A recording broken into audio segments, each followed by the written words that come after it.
കമ്മ്യൂണിസ്റ്റുകാരാണ് മുസ്ലിമീങ്ങളെ സംരക്ഷിക്കുന്നത്. അവരില്ലെങ്കിൽ ഇവിടെ RSS വളരും, അവരില്ലെങ്കിൽ ഇവിടെ BJP വളരും.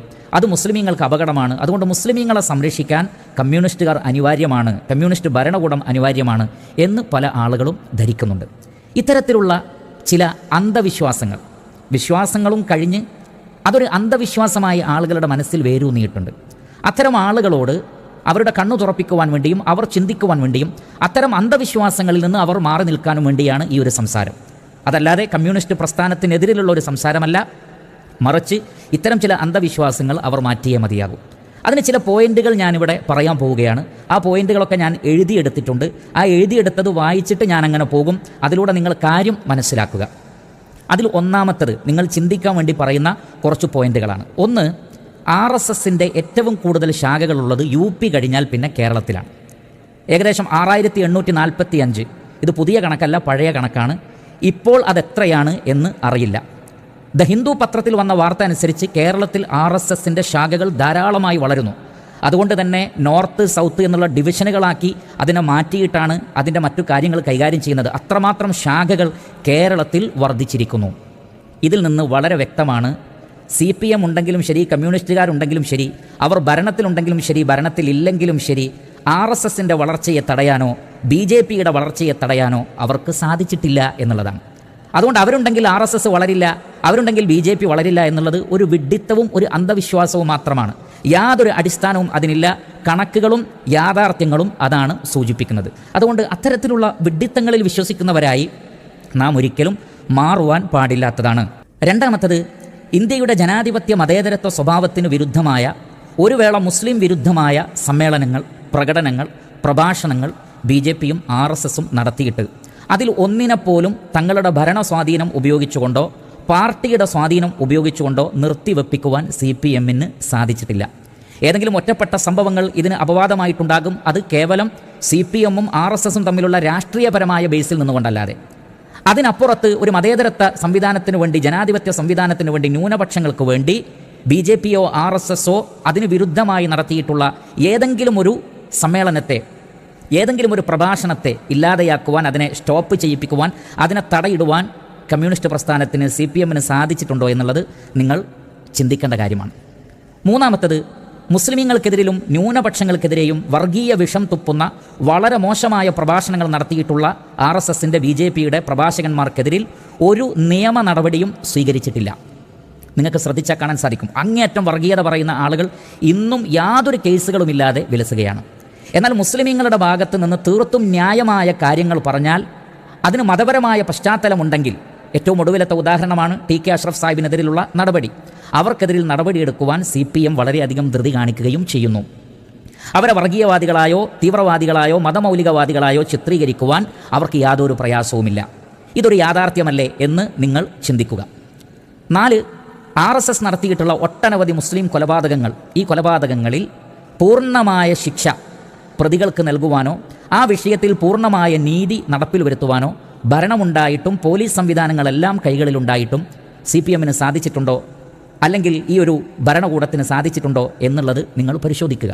അഞ്ചാമത്തത്, മുസ്ലിമീങ്ങളുമായി ബന്ധപ്പെട്ട വിഷയത്തിൽ ഇതര രാഷ്ട്രീയ പ്രസ്ഥാനങ്ങൾ സ്വീകരിച്ച നിലപാടുകളേക്കാൾ മെച്ചപ്പെട്ടതൊന്നും കമ്മ്യൂണിസ്റ്റ് ഭരണത്തിൽ നിന്ന് ഉണ്ടായിട്ടില്ല.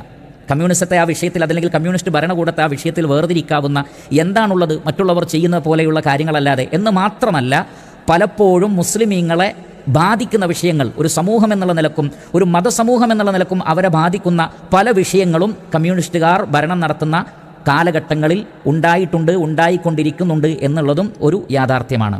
ചിന്തിക്കുക. ആറാമത്തത്, മുസ്ലിമീങ്ങളുടെ ആവശ്യങ്ങൾക്ക് വേണ്ടി നിലകൊള്ളുന്ന, അവരെ സംരക്ഷിക്കാൻ വേണ്ടിയുള്ള പ്രസ്ഥാനമാണ്, രാഷ്ട്രീയ പ്രസ്ഥാനമാണ് CPM എങ്കിൽ മുഖ്യധാര മുസ്ലിം രാഷ്ട്രീയ പ്രസ്ഥാനങ്ങളുമായി യോജിച്ച് പ്രവർത്തിക്കേണ്ടത് അവരാണല്ലോ യഥാർത്ഥത്തിൽ. എന്നാൽ മുസ്ലിം ലീഗിനെക്കുറിച്ച് ആ പ്രസ്ഥാനത്തിൻ്റെ അഭിപ്രായം എന്താണ്? പലപ്പോഴും തീവ്രവാദ പ്രസ്ഥാനമായി, മതമൗലികവാദ പ്രസ്ഥാനമായി ലീഗിനെ അവരുടെ പ്രഭാഷകന്മാർ ചിത്രീകരിച്ച് നമുക്ക് കാണാൻ സാധിക്കും. മലപ്പുറത്തെ സംബന്ധിച്ചുള്ള CPMൻ്റെ അഭിപ്രായം എന്താണ്? അവരിലെ പ്രധാനപ്പെട്ട പല നേതാക്കളും മലപ്പുറത്തെ സംബന്ധിച്ച് പറഞ്ഞതെന്താണ്? നമുക്ക് കാണാൻ സാധിക്കുന്നതാണത്. എന്ന് മാത്രമല്ല, പൊതുസമൂഹത്തിൻ്റെ പൊതുവിഷയങ്ങളിൽ, പൊതുജനങ്ങളുടെ താല്പര്യപ്രകാരം നടത്തപ്പെടുന്ന സമരങ്ങളിൽ ഏതെങ്കിലും മുസ്ലിം പ്രസ്ഥാനങ്ങളോ മുസ്ലിം രാഷ്ട്രീയ പ്രസ്ഥാനങ്ങളോ ആണ് ഉള്ളതെങ്കിൽ അത്തരം സമരങ്ങളെപ്പോലും തീവ്രവാദികളുടെ, മതമൗലവാദികളുടെ സമരങ്ങളായിട്ടാണ് പലപ്പോഴും കമ്മ്യൂണിസ്റ്റ് പ്രസ്ഥാനത്തിൻ്റെ പല നേതാക്കളും പറഞ്ഞിട്ടുള്ളത്, ചിത്രീകരിച്ചിട്ടുള്ളത് എന്നുള്ളത് ന്യൂസുകൾ കാണുന്ന, കേൾക്കുന്ന, വായിക്കുന്ന ആളുകൾക്ക് വളരെ വ്യക്തമായിട്ടുള്ള കാര്യമാണ്. അപ്പോൾ പൊതുവെ മുസ്ലിം രാഷ്ട്രീയ പ്രസ്ഥാനങ്ങളോടും മതപ്രസ്ഥാനങ്ങളോടുമുള്ള CPMൻ്റെ നിലപാട്, അല്ലെങ്കിൽ അവരിൽ ചിലരുടെയെങ്കിലും നിലപാട് ഇതാണ് എന്നുള്ളത് വളരെ വ്യക്തമായ ഒരു കാര്യമാണ്. ഏഴാമത്തത്, മുസ്ലിം മുഖ്യധാരയിൽ നിന്ന് വിട്ടുനിൽക്കുന്ന രാഷ്ട്രീയ പ്രസ്ഥാനങ്ങളുമായും മതപ്രസ്ഥാനങ്ങളുമായും കൂട്ടുകൂടാൻ പക്ഷേ CPM ധൃതി കാണിക്കുന്നുണ്ട്. എന്ന് പറഞ്ഞാൽ മുഖ്യധാരയിൽ നിന്ന് വിട്ടുനിൽക്കുന്ന മതപ്രസ്ഥാനങ്ങൾ, രാഷ്ട്രീയ പ്രസ്ഥാനങ്ങൾ, അത് മുസ്ലിമീങ്ങളോടുള്ള സ്നേഹം കൊണ്ടല്ല എന്നുള്ളതും രാഷ്ട്രീയ താല്പര്യങ്ങളാണ് അതിൻ്റെ പിന്നിൽ ഉള്ളത് എന്നും മുസ്ലിം വോട്ടുകളെ ഭിന്നിപ്പിക്കലാണ് അതിൻ്റെ ലക്ഷ്യമെന്നും മുസ്ലിമീങ്ങളെ തന്നെ ആ നിലക്ക് ഭിന്നിപ്പിക്കലാണ് ലക്ഷ്യമെന്നുമൊക്കെ രാഷ്ട്രീയ നിരീക്ഷകന്മാരായ ആളുകൾ പറയുന്നത് ഈ ഉള്ളവൻ ശ്രദ്ധിച്ചിട്ടുണ്ട്. അതങ്ങനെയല്ലേ എന്ന് നിങ്ങൾ ചിന്തിക്കുക, നിങ്ങൾ ആലോചിക്കുക. ഇത് എൻ്റെ നിരീക്ഷണമാണ്, എൻ്റെ അഭിപ്രായമാണ്, നിങ്ങൾ ചിന്തിക്കുക. എട്ടാമത്തത്, മുസ്ലിമീങ്ങളുടെ മതസത്വത്തെ ചോദ്യം ചെയ്യുന്ന രൂപത്തിലുള്ള എത്രയെത്ര തീരുമാനങ്ങൾ കമ്മ്യൂണിസ്റ്റ് പ്രസ്ഥാനത്തിൻ്റെ വക്താക്കൾ നാട് ഭരിച്ചപ്പോൾ ഉണ്ടായിട്ടുണ്ട്. വഖഫ് നിയമനം, മദ്രസ വിദ്യാഭ്യാസവുമായി ബന്ധപ്പെട്ട വിഷയം, ജെൻഡർ ന്യൂട്രാലിറ്റി, ഏറ്റവും ലേറ്റസ്റ്റായി സൂംബ ഡാൻസുമായി ബന്ധപ്പെട്ട വിഷയങ്ങൾ. ഒരു ജനാധിപത്യ മതേതരത്വ രാജ്യം എന്നുള്ള നിലക്ക് മുസ്ലിമീങ്ങൾക്ക് അത്തരം വിഷയത്തിലുള്ള അവരുടെ കൺസേണുകൾ അവർ പറയുമ്പോൾ അതിനെ കളിയാക്കാനും പരിഹസിക്കുവാനും CPM ചായ്വുള്ള ചാനൽ അവതാരകരും CPMൻ്റെ ആളുകളും ചാനൽ ചർച്ചയിൽ വന്നുകൊണ്ട് അവരുടെ ഊർജ്ജം ചെലവഴിക്കുന്നത് നിത്യേന ദിനംപ്രതി നമ്മൾ കാണുന്നതാണ്. ഇത് വിദൂരമായി എവിടെയോ സംഭവിക്കുന്ന കാര്യമല്ല. ചാനൽ ചർച്ചകൾ തുറന്നാൽ ആർക്കും ലൈവായി കാണാൻ പറ്റുന്നതാണ്. അതിനെതിരിൽ സംസാരിച്ചാലോ അത് താലിബാനിസമാണ്, തീവ്രവാദമാണ്, മതമൗലികവാദമാണ് എന്നൊക്കെ പറഞ്ഞുകൊണ്ട് മുസ്ലിമീങ്ങൾക്കെതിരിൽ ആരോപണങ്ങൾ ഉന്നയിക്കുവാനും അവർ മുൻപന്തിയിലുണ്ട്. എന്ന് മാത്രമല്ല, ഏതെങ്കിലും രാഷ്ട്രീയ വിഷയങ്ങളിലോ പൊതുവിഷയങ്ങളിലോ ഉള്ള ചർച്ചകൾ ചാനലിൽ നടക്കുമ്പോൾ അവിടെ പോലും ഇസ്ലാമിൻ്റെ സംസ്കാരത്തെ കളിയാക്കുക, മുസ്ലിം പണ്ഡിതന്മാരെ കളിയാക്കുക, പ്രവാചകനെ കളിയാക്കുക, ഖുർആനിലെ പരാമർശങ്ങളെ കളിയാക്കുക, ഇതൊക്കെ നമുക്ക് കാണാൻ സാധിക്കും. ഒടുവിലത്തെ ഉദാഹരണമാണ് അരുൺകുമാർ, CPMൻ്റെ വക്താവായ അരുൺകുമാർ പരിശുദ്ധ ഖുർആനിലെ ഭൂമി ഉരുണ്ടതാണോ പരന്നതാണോ തുടങ്ങിയ യാതൊരു നിലക്കും ആ സന്ദർഭത്തിൽ പറയാൻ പാടില്ലാത്ത ബാലിശമായ ചില കാര്യങ്ങൾ പറഞ്ഞിട്ടുള്ളത്. അപ്പോൾ ലഭിക്കുന്ന അവസരങ്ങളിലൊക്കെ അവർ ഇസ്ലാമിനെ കടന്നാക്രമിക്കുവാൻ, മുസ്ലിമീങ്ങളെ പരിഹസിക്കുവാൻ ശ്രമിക്കുന്നു എന്നുള്ളത് നമുക്കൊക്കെ അറിയാവുന്നൊരു യാഥാർത്ഥ്യമാണ്. അതേപോലെ തന്നെ 9, ഇസ്ലാമിനെയും പ്രവാചകനെയും ഖുർആനിനെയും ഏറ്റവും കൂടുതൽ പ്രതിക്കൂട്ടിൽ നിർത്തുകയും പരിഹസിക്കുകയും കളിയാക്കുകയും ചെയ്തത് കമ്മ്യൂണിസ്റ്റ് യുക്തിവാദികളാണ് എന്ന് കണ്ണും കാതുമുള്ള ഏതൊരാൾക്കും അറിയാവുന്ന യാഥാർത്ഥ്യമാണ്. നിങ്ങൾ പരിശോധിക്കുക, യുക്തിവാദവും കമ്മ്യൂണിസവും തമ്മിലുള്ള ബന്ധം. അതവർ തന്നെ പറഞ്ഞതാണ്, ഞാനത് എൻ്റെ പഴയ പ്രഭാഷണങ്ങളിൽ ഉദ്ധരിച്ചിട്ടുണ്ട്. ഏറ്റവും കൂടുതൽ പ്രവാചകനെ കളിയാക്കിയത്, ഖുർആനിനെ കളിയാക്കുന്നത്, ഇസ്ലാമിനെ പിന്തിരിപ്പനായി ചിത്രീകരിക്കുന്നതിൽ, മുസ്ലിമീങ്ങളെ മതമൗലികവാദികളായി ചിത്രീകരിക്കുന്നതിലൊക്കെ CPMൻ്റെ ആളുകൾ, കമ്മ്യൂണിസ്റ്റുകാർ വളരെയധികം ഊർജ്ജം ചെലവഴിച്ചിട്ടുണ്ട് എന്നുള്ളത് കേരളത്തെ അറിയാവുന്ന ഏതൊരാൾക്കും അറിയാവുന്ന യാഥാർത്ഥ്യമാണ്. 10ാമത്തത്, ജിഹാദ്, ബഹുഭാര്യത്വം, ത്വലാഖ്, മുസ്ലിമീങ്ങളുടെ താടി, തൊപ്പി, ഹിജാബ്, ഇതെല്ലാം മുസ്ലിമീങ്ങളുമായി ബന്ധപ്പെട്ട വിഷയങ്ങളാണ്. പക്ഷേ ഇതിലൊക്കെ ഏറ്റവും കൂടുതൽ ചർച്ചകൾ നടത്തുന്നതും കളിയാക്കുന്നതും ഈ പറഞ്ഞ ടീമുകളാണ്. മതവിശ്വാസികൾ, മതപണ്ഡിതന്മാരൊക്കെ കൈകാര്യം ചെയ്യേണ്ട വിഷയങ്ങൾ ഇവർ കൈകാര്യം ചെയ്തുകൊണ്ടേയിരിക്കുന്നു. മലപ്പുറം എന്ന് പറയുമ്പോഴേക്ക് മറ്റൊരു ഭാഷയിൽ സംസാരിക്കുന്ന എത്ര നേതാക്കളെ നമുക്ക് ഇവരുടെ കൂട്ടത്തിൽ കാണാൻ സാധിക്കും. അപ്പോൾ ഇത്തരം വിഷയങ്ങൾ RSS അജണ്ടയാക്കുന്നത് പോലെ തന്നെ CPMൻ്റെയും അജണ്ടകളായി അത് നിലകൊള്ളുന്നു. പൊതുവേദികളിലെ പ്രഭാഷണങ്ങളിലും മറ്റു ചാനൽ ചർച്ചകളിലുമൊക്കെ മുസ്ലിമീങ്ങളുടെ സംരക്ഷകന്മാരാണ് ഞങ്ങളെന്ന് പറഞ്ഞുകൊണ്ട് ഇത്തരത്തിലുള്ള ഇസ്ലാമിക വിഷയങ്ങളെ മുഴുവൻ പരിഹസിക്കുകയും തള്ളുകയും വളരെ മോശമായി അവതരിപ്പിക്കുകയും ചെയ്യുന്നതിൽ ഇവർ ഒട്ടും പിന്നിലല്ല എന്നുള്ളത് ആർക്കാണ് അറിയാത്തത്. 11ാമത്തത്, മുസ്ലിമീങ്ങളെ സംബന്ധിച്ചിടത്തോളം അങ്ങേയറ്റം സെൻസിറ്റീവായ വിഷയങ്ങൾ കൊണ്ടുവരിക എന്ന് പറഞ്ഞാൽ മുസ്ലിമീങ്ങൾ പെട്ടെന്ന് പ്രതികരിക്കാൻ സാധ്യതയുള്ള വിഷയങ്ങൾ ഒന്നിനു പുറകെ ഒന്നായി കൊണ്ടുവരിക. അപ്പോൾ സ്വാഭാവികമായും അത് ചർച്ചയാകും.